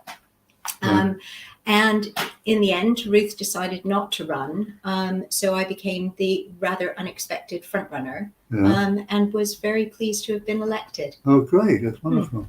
But it was happenstance. Well, yeah. Well, we met in Lewis Arms one evening, We did. which is a talking shop, and I'm always telling stories, and I said, would you like to come and talk to us? We are going to talk about a lot of green issues, but other issues. Mhm. But first, I want to talk about a personal interest, and I did mention this to you that my dear wife had a very bad fall in town. Yeah. If you come out of Waitrose, turn left and then turn left again, there's a short thing there, and the flagstone. Yes. And she tripped over, and she's still, that's about a month away, and she's still getting repercussions of it. Yeah. So I actually wanted to know, in my journalistic way, who is accountable for this. Is it the town council? Is it the district council? Or is it the county council? So I actually, I don't want to actually annoy you by telling you I'm a member of the Liberal Democrat Party, but anyway, I contacted my friend who's actually also a town councillor, Guy. Yeah, that's his patch. Guy, and I said, well, what do you think? And he said, well, I'll do some research for you. And he said, yes, it's the county council, right? Which is what I would have assumed as well. Yeah. And then he did further research, and it turns out that the Waitrose was responsible for, not the county council, but Waitrose was responsible for the frontage. Yes. Of there, but not for that little thing there, which was a ransom strip. And I told you what a ransom strip is. No, it's fascinating. Yeah, and what a ransom strip is, Max, is that if Tesco's wants to build a supermarket on the wreck, then the developer must build a road to it. Okay, so that is the ransom strip. Like in Shepherd's Bush, there's a huge supermarket there, and in order to get it done, they had to put a new station on the tube. Are you with me? So there's a cost involved. So anyway, that was what's what. Now, and then with Guy's further research, he found that land strip was a part of the land owned by a developer. And I've told you who it is, but we must mention this separately. Mr. Hoopstreet. So I said, along with the NCP car park. Yeah. Is that as well? They owns that as well. That's my understanding. Yeah. I don't have a definitive on that, but when we've been looking at the whole of the SD56, SD57 patch, that NCP car park really ought to be part of that. And it's been very difficult getting a dialogue going with the person who owns that. Yeah. So I said, well, yeah, first of all, I said to my wife, I love it, but I don't want to don't think we ought to take on Waitrose. It's still more, we can't going to take on Who's Tracker. He's the only person in the bloody country who's ever got off with 2 murder raps. Anyway, Guy actually mentioned if you want to have a chat with him, we probably will do, won't you? Sure. Yeah.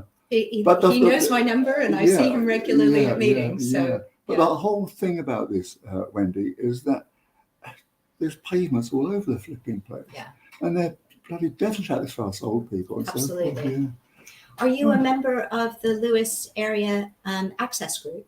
I don't think I am, no. So Lewis Area Access Group is both a support group as well as an organization that campaigns to improve things like pavements in order to support people who have mobility difficulties across the Lewis area. Yeah. So I meet with them regularly, and they have identified many areas throughout the whole of Lewis that are, as you say, I mean, death traps for people who've got any kind of mobility issue. And that might be a visual issue, that might be using a wheelchair as their main mobility, and it could be being a pedestrian and just finding that there are lots of trip hazards. But it is really difficult getting East Sussex County Council to recognise that they have to prioritise the most vulnerable people, so people with mobility difficulties as well as other issues, and then pedestrians, and then cyclists, and and then quite a ways down the line, we should be prioritizing the car, and that just isn't how highways works. And that is, despite there being some really great people at the county council who are really keen to be doing the right thing, but at the moment there isn't a formula to make that happen. Well, we'll just have to sort of wait and see. But let's get over to the other thing about, I had an extraordinary day on Monday, really extraordinary. And I'd like to talk to that. And first of all, it's about the county council. And secondly, it's about the Green Party. Okay. Could I just, before we move on, the other organisation that's really important to know about is Lewis Living Streets.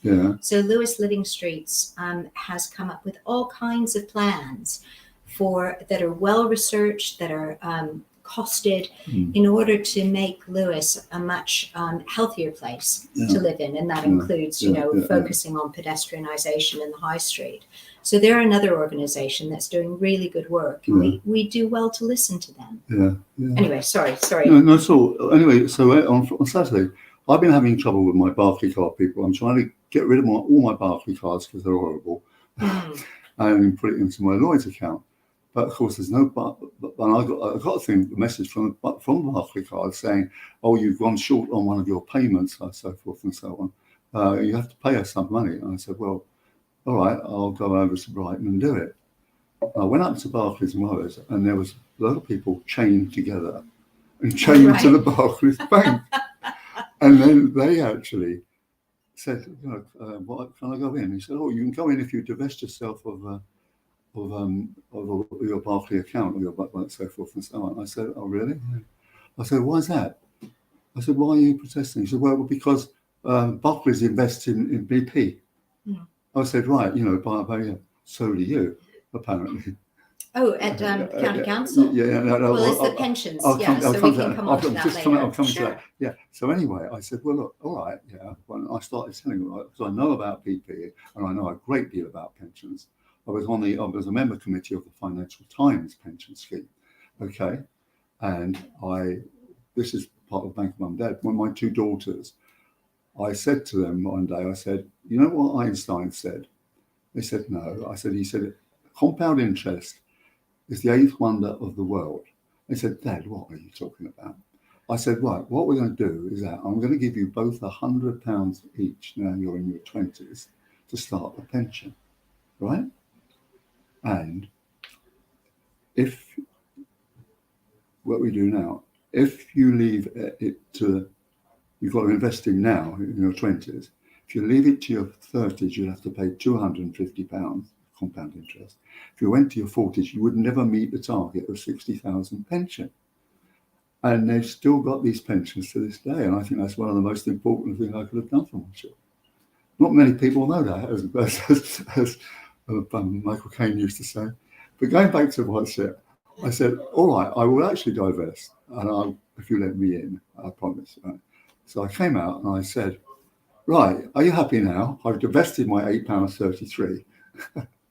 And then I started talking. I said, look, when you talk about BP, there's a lot of misunderstanding. When they say it's £8 billion profit, okay, in a certain period,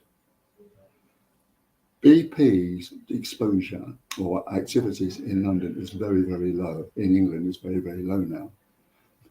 Most of that, they had a program called Beyond Petroleum, and they've got loads of wind farms and Well, not loads. They have a very tiny percentage of their investment is in wind farms. Yeah, I mean, it's minuscule. Yeah, well, hang on a sec, but there's But there's okay, quite a lot. just let's No, be clear. yeah. So right, yeah, but the amount. Right, how are they going to? How is the government going to actually impose a windfall tax on American activities? America won't stick up for that, will they? Well, Point one. BP is actually offered to pay a windfall tax. Yeah. So BP is willing to pay a windfall tax. Yeah. This government But it won't has be not much. followed that up. It won't be much. It won't be much. It- No, it's another still- thing. Right. Okay. No. Well, that's hang right. on, Yeah, hang on. You're yeah. saying it won't be much. What figures have you got? Huh? Because it's actually a significant amount. It's these figures. If we look at what a windfall tax could be, and of course, there's all kinds of variations in what that windfall tax could be and where that money where that money goes. The difficulty is that we've got a government that is not interested in pursuing that, regardless of whether it's a huge amount, a medium amount, or a little amount. And at the moment, we're being told that we're going to go into another period of deep austerity. Yeah. Now, that austerity, for many people, has never, ever stopped. Yeah. Since 2008, we have had perpetual austerity. We have had perpetual cuts. Yeah. So for people who are now hearing that there is going to be more austerity and that the government is not even interested in pursuing a windfall But there has tax, also been decades that's a of, real but there's also contradiction. been decades of reckless consumerism as well. Sure. So, yeah, okay. But We're on the same page on that. Right, yeah. Now, the other thing is that, you actually do invest in BP. At East Sussex County Council's pension does invest in BP. Now, this is most interesting, you see. Now, the actual data shows that basically, now the BP dividend was 6 cents most recently, a 10% increase. The share price has gone up by 37%. Okay. Right. Now, data has shown that the pension industry suggests defined benefits. That's a certain kind of pension. Sure. I've got pensions, but they're final salary ones. Yeah. Yeah. Okay. Right. Benefits. So the pension things owns 1.6% of BP. 1.6%. Yes. That means the dividend you get from it is 1.6%. Now the actual dividend is 6 cents, right? So you get 1.6% of that. I'll take your word for it. That's not a lot of money, is it?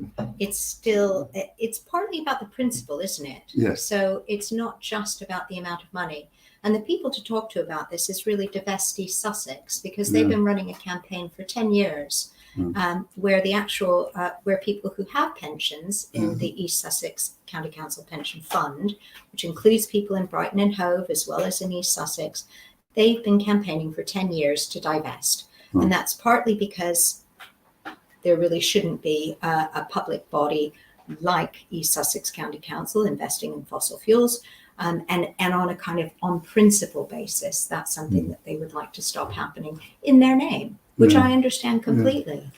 But you're right, it is a very small percentage of the overall pension scheme. Is it? I don't like to say this because I'm not particularly a snob, but is it because there was an awful lot of conservative people who've got a lot of money in within your remit, basically, And they're perfectly happy to have it, and it's all the wokey people who are actually protesting against you lot and so forth and so on. I wouldn't. Yeah, I don't know. I think that there are probably conservatives who would be quite happy to see us divest as well. But yes, I mean, I'm not going to speak for them. I don't know. Well, if they're actually avid investors, they're probably going to. Oh, blimey! If I got that in my eye, so I'm going to get rid of that one. But let's go to the broader person. When I was actually talking to you, I'm a very green person. Okay. I used to have a very, after my journalistic career, when I worked for the Financial Times, as I told you, and I was their first war correspondent, and I stayed on after, in Vietnam and all that kind of thing. I had to create the job. It's really quite funny because my memoir say Life of Flukes. I got a job. I didn't realise I had ADHD then. Oh, okay. So my life has been a life of flukes.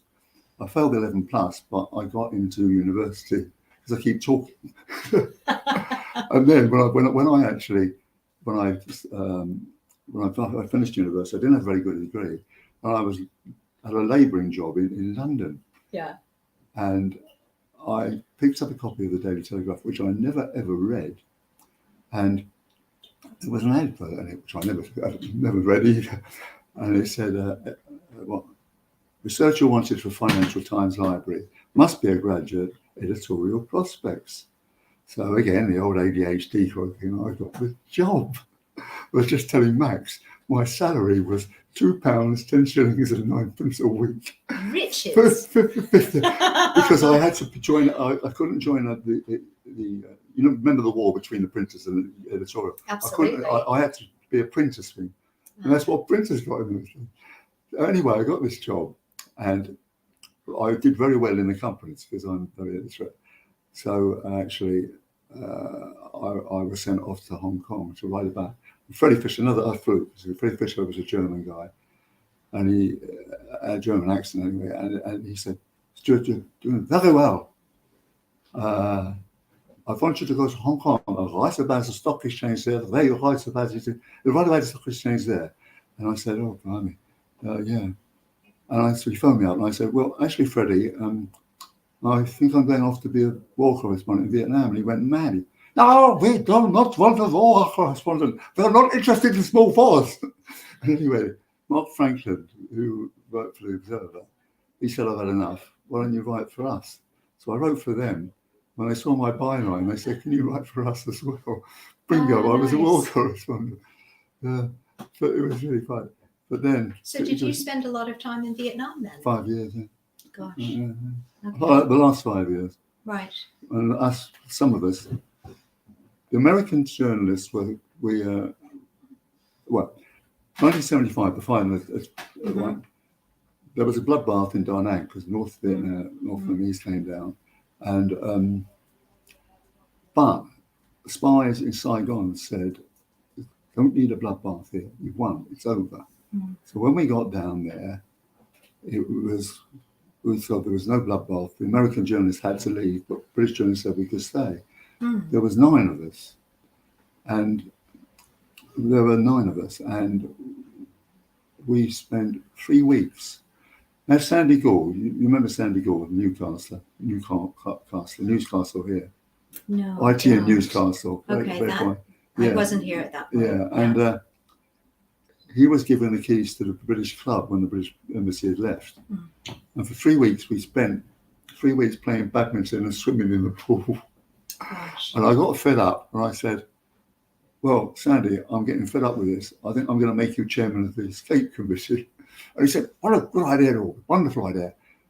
I'll go speak to Colonel Trang." He was our mine dad. He said, "I'll speak to Colonel Trang." He says, "Colonel Trang, it's getting a honest joke. You must get us out of here." So he was sent up to Laos. And we were there. And I, as I said to you, I was one of the first undergraduates at Sussex University. And my peers went to America to make their fortunes. And one of them got a job at the Time magazine. There was a story about us in Time magazine. And there was a cable waiting for me in Laos saying, right, is it true you got pissed and fell asleep? I said, that bit's true.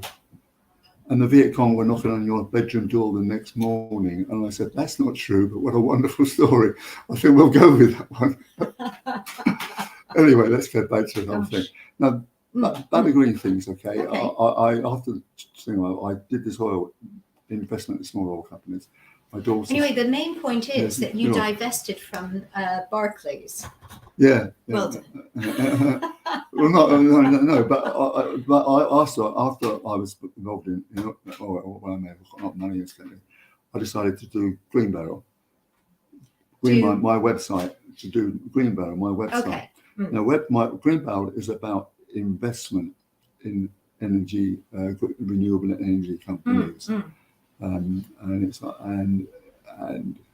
I have found over the years that the lack of investment has been so poor, we're not going to meet the energy mix soon. Dieter Helm, for example, the professor of energy at Oxford, so it's going to be a 10-year gas bridge, and at least.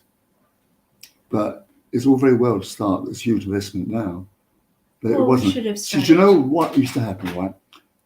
Well, after the Copenhagen summit in 2011, there wasn't that interest in climate change. The polls said only 25% of the people, right? And people weren't that worried about what's it. So when I opened Green Barrel, when I started Green Barrel, somebody would come along with a good idea, say marine current turbines, and they would we had 50 companies on our website, and they would go to the stock exchange and get a lot of money to prove up, but they spent it all on proving up the product and getting over regulatory hurdles. And they went, 16 of them went bust. So the investment just wasn't there. It just didn't happen. And that's the situation we've got today. I'm afraid so. Yes. Just going back to being green, that's one aspect of my green, but I also haven't got a car and so forth and so on and so forth. And I was actually, when I talked to you the other day, I told you about I am green, but I couldn't vote for you because of your lack of leadership. And the lack of managerial availability. And I said about the leadership. I told you this. I read a story in the New Statesman which said the Green Party has missed this wonderful opportunity to be the major party of opposition. When was that? It was about 6 or 7 months ago. Oh, okay. Yeah, and at the same time that Labour was missing its opportunity to be the opposition, and so were the Lib Dems. No, but this is the whole point, you see. The whole thing about is the leadership thing, right? Okay. Right. They but you're going to, hang on, I'm just going to say, so you're going to put this down to us having co-leaders. But Labour also missed its chance, single leader. Lib Dems also missed their chance. Single leader. I mean, I don't know that the Green Party did miss its chance. I think the Green Party is showing real emergence and real leadership. Okay, well, all the different local authority councils. Yes, but the point is, the thing is, we're two actual party, essentially two-party co-leadership. Democracy. No, hang on. And what happens is now we vote on an American style where people don't vote for the party, they vote for the person. Okay? Like people vote for Boris, not for the Conservatives. And people, right, now, if it comes to it, they vote for Boris because he's good on television. Sure. Right. But Keir Starmer has got a charisma bypass. Okay? So people are not going to vote that. Angela Rayner is very charismatic, so people might vote for her and so on and so forth. Caroline Lucas doesn't seem to want the job. And also, so are people going to vote for two people, one leader that they've never even heard of? Then that's the problem you've got, it seems to me. Well, and part of that problem is getting, I mean, this is changing. It's changing at a rate of knots. So we do increasingly get national press. But getting national press attention as a smaller party is really difficult. Mm. We don't have the funds that other parties do. The Lib Dems have just spent, I don't know how much money, printing a full color leaflet that went into a really nice bit of paper envelope. I don't know if it was recycled or not, that went through every single letterbox. Yeah. Now, that is money that the Green Party simply doesn't have Yeah, at this yeah, point. yeah. And we rely on individual donors, and individual donors, they are not going to be making the kinds of investments that you get if you have got donations from oil companies, if you've got donations from big finance companies. Yeah. And, and that it's really difficult in the system that we've got. It's difficult to get press. It's difficult to pay for stuff if you are a smaller, poorer party. Yeah. But we're getting there. Despite those huge hurdles, we've just had a major win in Wealden. So a seat that has been conservative for forever, just got overturned and won by a Green. We've just got a year and a half ago, I was one of previously 0 Greens on the county council. We got 4. Yeah. And that's just through doing the work. That's going out, meeting people, doing what politicians are actually meant to do, which is talk to people, find out what the issues are, and do our best to help them. Yeah. In constrained circumstances. Yeah, but again, I was talking to you about the sort of the sort of incompetence of the local party. But fine, I go to sustainability. I've told you this story, I think. I went to a sustainability thing in 2019, and I think it was the Green Party said we are going to have carbon. Yeah, it was. What's his name? Matthew Bird, who I don't like very much, so keep it to yourself. So that's Councillor Matthew Bird, who is both a district councillor and a town councillor, and works for the Wildlife Trust, and was previously an officer at outside of the county on sustainability. Okay. Yes, but you disagreed with him. Well, I don't like him. Okay. I think he knows as well. I think he knows as much about climate change that I know about chicken farming in Peru. I mean, which is bugger all. Anyway, so he said, right? What I said, how are you gonna meet zero carbon? He said, oh, we're gonna have electric charging points and plant trees, right? About 2 years on, really, earlier this year. How many charging points have we got in this? 8. Yeah. 8 public ones. There might be a lot of private ones, but 8 ones. Yeah. So the district council is going to be rolling out EV charging points in the district council car parks. The difficulty that we've got is that East Sussex County Council, although it says that it's got a rollout for EV in the areas that it controls, it is not going to, at the moment, the plan is to put 0 in Lewis. So there are EV points that have been put in various other places. There is a program to roll them out. District Council is planning to roll them out in its own car parks. But East Sussex County Council, which will have the majority of funds for this, because it has highways, is simply not going to be doing it in Lewis anytime soon, according to the current plans that I've seen. All of that can change. The more pressure we put on, the more we ask for them, the better. The other thing to say, though, is that although EV charging points, yes, it's a good step in the right direction. Electric vehicles this is a temporary, transitory technology. So, and also you've got to remember that lithium is finite. Absolutely. Yeah, I mean, also. No, I don't need to be reminded. The density of lithium means that their distance is not very good. I'll tell you something like, if you like. I don't want to break up the regular here, but we've got a holiday home in Shetland, okay? And the guy there had two little turbines for a little industrial estate, and he had what he called a hydrogen plant. So, wow! Right. So he used to, when the wind blows a lot in Shetland. Yeah. So when it's much like, if Robin Rice exposed to 20 it's 50% in what's it all the Okay. time. And so when it blows a lot, he puts it into cylinders, you see. Yes. Okay. Right. Because right, and then he puts them through a fuel cell, Okay. right, and they push you through an electrolyzer, gets the hydrogen out, which goes into a hydrogen, right? Okay. Yeah, right. So, but the fact So about it, this is really localized green hydrogen. Yeah. Brilliant. No, the fact about it, of course, green hydrogen is very green hydrogen is actually very expensive. At the moment. Yeah, at the moment, Yeah. yeah. But as opposed to blue hydrogen and grey hydrogen.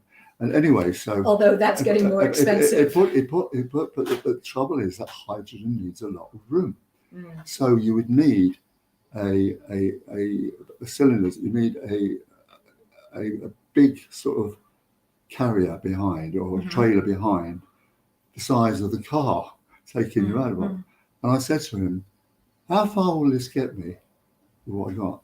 He said, "Oh, get you down to Lerwick, which is the capital. It's 50 miles away." And I said, "Well, how will I get back?" He said, "That's the problem." Because hydrogen, right, the hydrogen was at the egg, the chicken and the egg. There are no fueling stations, no hydrogen cars, no hydrogen cars because there's no hydrogen cars because there's no fueling stations, no fueling stations because there's no hydrogen Sure. cars. And the same is true of EV. Yeah. But yes, I mean, just coming back to the point about EV charge points. So, yes, we do need to roll them out. We should have been rolling them out, 10, 15 years ago, but for the same reason that you just said about hydrogen, it was something that was really difficult to rationalize. And now we're in a situation where I visited in California last year, and I borrowed a friend's electric car, and I was able to go between 200 and 300 miles on it. Yeah, that's about right. Which is absolutely fantastic, and more than most people. 300 miles. Yeah, it was between 200 and 300, and it wasn't. But in America, that's the distance is in America. Of course. I mean, if you got one here, right?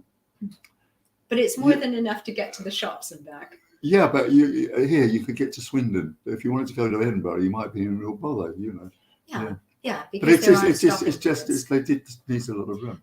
And also you've got the problem that people are worried about, explosive and all that kind of thing. Well, so I believe in the hydrogen economy. Don't get me wrong.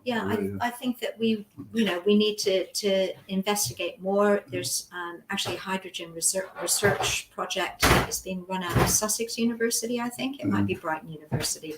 Apologies, Sussex or Brighton, if I've got that wrong. And that research facility is just bringing up some really fascinating data about. Do you know who it is? Because I can't remember the name. I could find out. It's the hydrogen something or other. I've been very active in the Alumni Society for years. I've been pushing money into all of them. And I did some mentoring about renewable energy. Yeah. And I should be doing some more this year. They want me to do it. Brilliant. Well, because apart from anything else, you see, if someone's doing something about, I've got huge contacts in the city of London because I was doing the oil, and now I know all the hydrogen companies, all the renewable energy companies. So what we're going to do is say if somebody in the media wants to be a trainee, like he was a trainee, you can come here, Excellent. Yeah. Bring back the apprentice system. Yeah. Well, that's things we've everybody been talking for years, haven't they? We were just talking about that earlier on, actually. But people are saying, actually, I went to university, and okay, a degree is not a passport to a good job these days. No. Okay, I was lucky because I talk a lot, but there was something very important in my life about going working class boy, getting into university, and you met the people, and that's when I grew up. That's when I became. I was not very self-confident because my father abandoned me before I was even born, and I was from a very poor working class family, and to actually get into that and to meet all these people. I mean, when I went for my interview, I felt like little Annie with a window up against it. What's it? There's all these middle class university. All these people, they were all going to parties and joining clubs and all so forth and so on. Oh God, why can't I go to the park? Yeah. Yeah. Yeah, because people do arrive with, different cultural capital Yeah. when they come to university, and I like to think that a lot of that has changed. Yeah. But I mean, my background is in widening participation. Yeah, So I worked for the Open University for 15 years. I've worked for other universities where the focus was on getting young people who wouldn't have in the past had the opportunity to go to university to go to university, Well, or to maybe not go to university. Yeah. So well, making it a choice. it's the cost, isn't it? Well, yeah. You see, I mean, my generation, the baby boomers, Mhm. I reckon it's probably the best era that it's ever been and ever will be. But free education. Yeah. Can save the money for a mortgage, a triple our pensions. Young people today, as we were talking earlier, it's very, very, very difficult. Yeah. You'll be kidding. But going to that university sort of gave me sort of self-confidence that I'd never had. And that was very, very important. Yeah, for a lot of people, going to university kind of galvanizes them and helps them, as you say, I mean, with their identity and deciding what they want to do. I make a regular donation to the Alumni Society, which is the Sussex Fund, which is for young people, single parents, allow them to go on and so forth and so on. Yeah. I didn't come from a particularly poor background, although my father. Anyway, that's a whole other story. But I was the first person in my family to go to university, and I found it a very alien environment and overwhelming. But I'm eternally grateful to the universities that I went to for the thing about making my life a different kind of life than it might have been. The Sussex University was one of the new universities, 7 university. It was new. It was absolutely really exciting. Butler, under the Butler, actually, John Fulton, the first Vice Chancellor, was told he must take in working class people. What other people don't know was that it was 53% women. Not many people know that, as Michael Caine said. But it was just very good to be alive. It was in the 60s. It was just extraordinary because the university, together with Brighton, was an epicenter of the swinging 60s. And there was this culture and revolution in music, the Beatles, and so on, and social change. Yeah. Fine, there was the end of hanging. There was not gay rights, but it was made legal, wasn't it? And also, and there was easier divorces and all kinds of things. Yeah. And everything seemed possible. Do you know what I mean? Yeah, absolutely. Yeah. So going back to EVs and hydrogen. So I take your point about that, but the other thing is that I do worry that we spend so much time worrying about cars, and for me, what really matters is making communities livable, making communities habitable. And you're a walker. I'm a walker. And in fact, I'm sitting here in my stocking feet because my feet got absolutely soaked on the way here, and I'm hoping my shoes dry out before I go on to my next thing today. Yeah. But so why aren't we talking about making things great for pedestrians? Why aren't we talking about making things great for cyclists? And one of the the shocking things about East Sussex County Council highways is that there was an opportunity over 10 years ago to build the C90 running through Lewis. So we've got connections on either side. They're not as great as they could be, but they're there. But we do not have a decent cycle route. Well, I've got a certain different slant on that. Sure. A lot of cyclists don't obey the law. They go riding on pavement, okay, and they go crossing zebra crossing. Now, Kate Wood, you must know. Sure. Yeah. Okay. New road where we live, right? The signage is very poor. Okay. Okay. So cars come down at great speed, not realising it's a what's it thing. Turn around and go right back up again. Are we talking about Castle Ditch Lane? No, we're talking about New Road. Oh, sorry. Yes, Yeah. New Road. So yeah. they come down and right now. So we said, look, there's going to be something. We've got to do something about this signage, and because the cars were coming down, going back, and the cyclists were going right down, weaving in and out, and all the rest of it. Now, New Road is full of young families and old people. It is. Yeah. Yeah. Right. And so Kate tried to take it up, and of course it ended up with the council. The county And in council. fact, I've also tried to deal with this. So I can tell you what I've tried to do at the county council. Yeah. So, I mean, it's a shame that Kate didn't coordinate with me on that, because it's always better to have two rather than one. But so I have talked to different people about getting better signage on New Road. You see, because The problem is that, yes, if you're coming from you come out the from town, west, if you're heading east, there is a sign. Yeah, but that's it's right very up clear. there. Yeah. You don't see it. And it was behind scaffolding for much of the year. And also year. in the summer, the tree hides it as well. That one. Oh, okay. Yeah. And then there's no signage coming the other direction. Yeah. But anyway, it is on the list to improve the signage there. The other thing that's a big issue, of course, is that you've now got all of the logs, vehicles turning around there. But, it's the kind of swings and roundabouts. It is better than them hopping the pavement outside the Shelleys. And that's a whole other conversation, of course.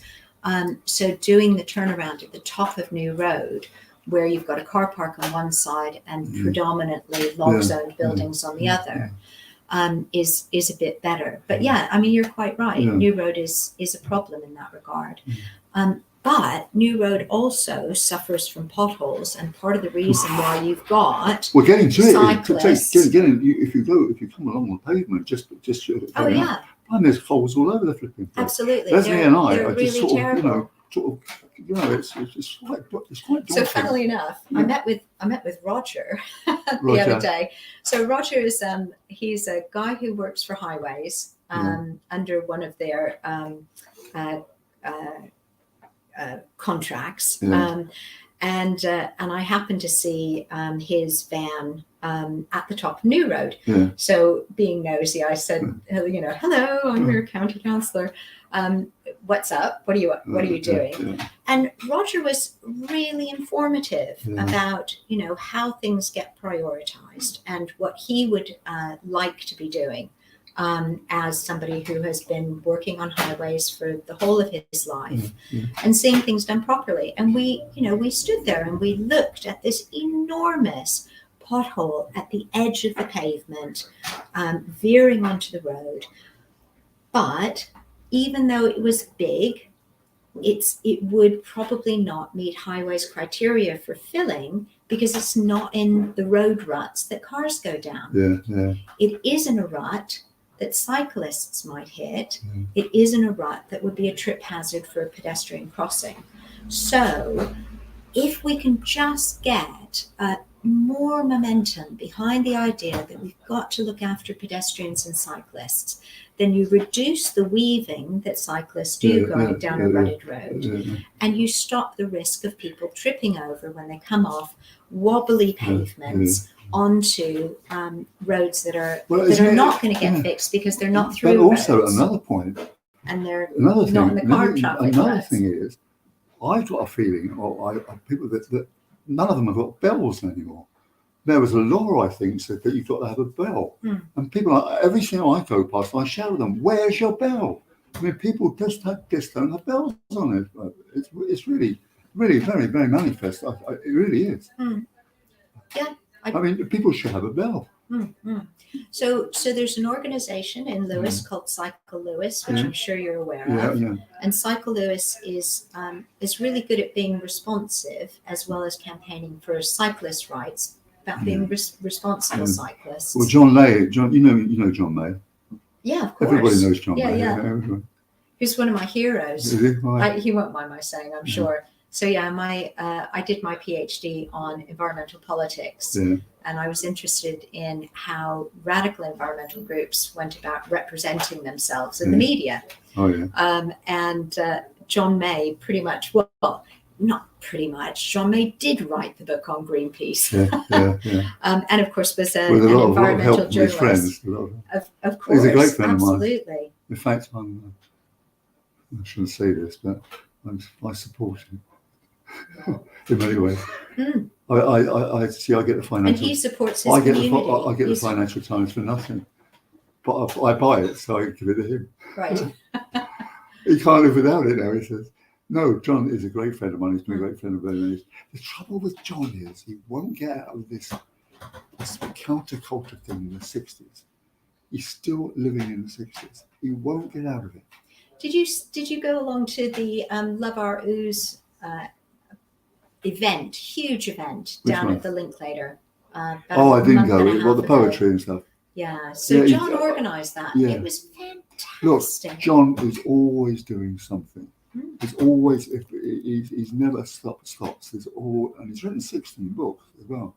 And he does all the music and all. But he's me and friends of his, call him the Renaissance man. Yes. And he did get the Rodin statue. He's just very, very accomplished. And I keep saying to him, why are you bend that bloody skin, John? Anyway, but that's a different story. But yeah, he is a very, very interesting person. Mm. I've known him for years, yeah. Well, he lives opposite me. Yeah. He comes to us on Boxing Day. Oh, nice. Yeah. Well, his son Louis lives here now. So going back to pedestrians, Yeah. so making communities that are the sort of catchphrase at the moment is 15-minute communities. Yeah. So communities where you can walk or cycle to your essential services, having housing that's permeable. So one of the problems that's happened down at Davies Lane and the developments that have happened just off of Malling Hill is that you have to go out the front onto the main road and then into town because there is no permeability in those buildings, in the site between the buildings. So you can't walk and cycle out the back door for some of them. That's not true of all of them, but for some of them. If you go to Beijing, I don't know if you've ever been to Beijing. I absolutely have not. The cycles are cut off. Mm. There's a big fence Mm. for that in the cars. Yeah. Mm. Yeah, blimey. Mm. I mean, that's the trouble, is that a lot of the roads are not broad enough for that, are they? No, well, the pavements are the pavements are too narrow, and then the roads are arguably too narrow to widen the pavements. But people shouldn't. I mean, I saw kids the other day weaving around the bloody pavement, around a pram, for God's sake. It's not funny. Mm. And when they come whistling down New Road, I know. It is, But as we say, there. And do you remember what was it? Was it last year that kid in Kent who was doing this? What's it? And he killed somebody at a funeral. No, I didn't know. It was about that. It might have been 2 years. I think it was the over. But he was doing wheelies. Wheelies up there like that, and he was drunk apparently, and he killed someone. Oh, that's awful. I mean, and I sort of said something, but if we look at the stats on that, of course, the number of people who are killed by cars, the number of people who are killed in cars. I mean, it is absolutely disproportionate to any kind of injuries that happen. That's diminished a lot. It has diminished, but I don't know if you saw the Panorama program last week about cars and cyclists, and it was, I think it was pretty even-handed actually. So looking at the kinds of injuries that cyclists get, the number of cyclists who are killed by drivers driving cars, those we have to look at the proportion of issues here. And I agree with you. There's lots of whataboutism. What about the kid who did this, and what about the other person who did that? Let's look at the whole picture and let's try and solve for the real problems. So the real problems are that we in Lewes have not got enough space, and we haven't got decent space for pedestrians. What we don't have is a decent cycle route through Lewes to make it safer for pedestrians and cyclists. Okay. Well, look, he's telling us, but one last thing. We were talking about, Max and I were talking about homelessness on the street. In Brighton, it's a real problem here.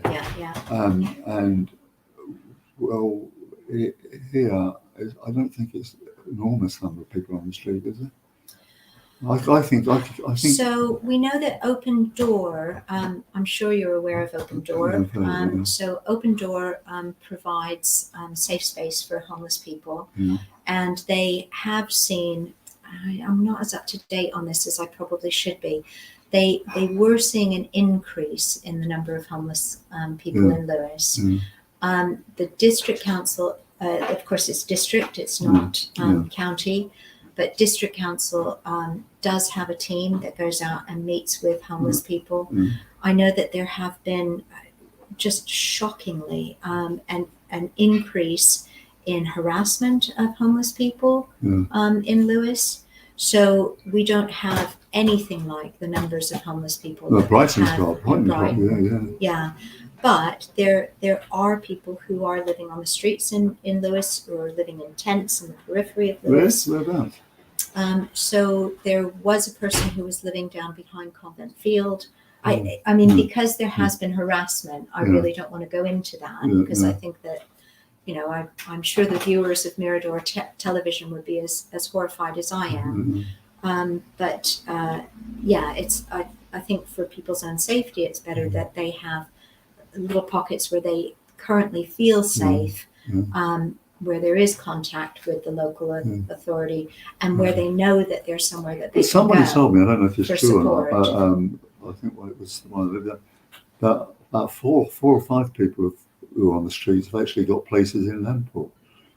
Someone told me that. I don't know whether it's true or not. But also, it's very interesting is because when I was mentoring at Sussex University, there was a lady there who was doing about homelessness. And she said, it's not the availability of homes so much, it's the fact that mental health, they're not able to run a home.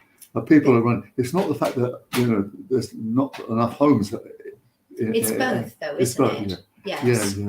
Yes. So it is both. So yes, there are people. I mean, and you can imagine if you were living on the street, that your mental health would suffer fairly quickly. In addition to those people who have ended up homeless because of a pre-existing mental health condition. Well, I give it to most of them. If they got a pint of beer there, I'm not going to give it. You know, because it's not helping them, is it? You know, buying a pint of beer, but I suppose. You know, on the other hand, you know, any port in a storm. Any port in a storm. I certainly give it to buskers down the bottom there. I really like that. Oh, some of them are fantastic. I don't know if you saw there was a 9 or 10-year-old kid. Oh, I know that band. Doing piano. Yeah, I know. Oh, and the other one's got the washboard. Oh no, this was a solo act. Absolutely amazing. And it's actually legal in Lewis, isn't it? Is it? Yeah. Oh, I didn't know that. Yeah, apparently, Yeah. Interesting. I think, are we coming up for time now? I think we are. Yeah, 10:59. Okay. Well. So, thanks ever so much for the invitation. Well, thank you very much for coming. It's been quite more wide-ranging than I expected. Yeah. Well, I do like to rattle on, you know. It was really fun. Thank you very much. I do tell stories, as you know. I'll tell you one. Stories. I'll tell you one now. Go on then. Right.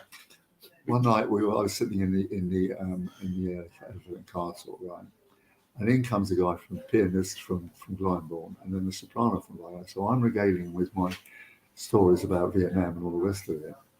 And the next day I got an email from the pianist. He said, "Would you like 2 tickets for the marriage figure? We just rehearsed for marriage figure." Oh, nice. I said, and I went back to my wife. I said, "They're gold dust." I said, "You look, my storytelling does pay dividends." And Leslie said, "Yes, but not when people have heard them 700 times." But you went. Yeah, of course. Fantastic.